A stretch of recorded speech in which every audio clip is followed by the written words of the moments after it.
नमस्कार मित्रांनो, शेतकरी लाईफ आणि निसर्ग माहिती यामध्ये तुमचे सहर्ष स्वागत करते. चला तर आपले कारभार पाटील काय काम करते.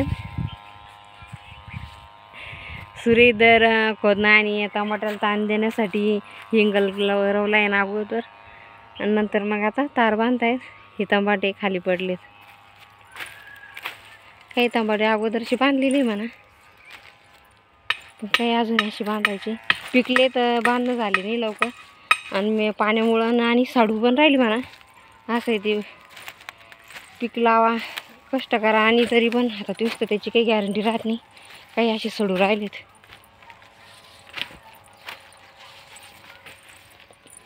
थोडीफार अगोदरची काही पीक राहिलेत अशी सडतायत. अशी सड म्हणजे असं मेहनत करून सुद्धा आता दिवस तर गॅरंटी नसते शेतकऱ्यांची. माल भरपूर खूप छान काही लागलेला आहे, पण काही ठिकाणी अशी गडबड होती थोडीफार. मग आता काही असं काही तसं असे कसं वाटलं सांगा कमेंट मध्ये बॉक्समध्ये. आपला टमाटे प्लॉट मेन म्हणजे पाणी सुरू होतं, त्यामुळं एवढं काही लक्ष द्यायला गेलं नाही याकडे म्हणा. मस्तपैकी थोडे थोडे गावळे पिकलेले टमाटे मस्त ताजे ताजे शेतातले आपले.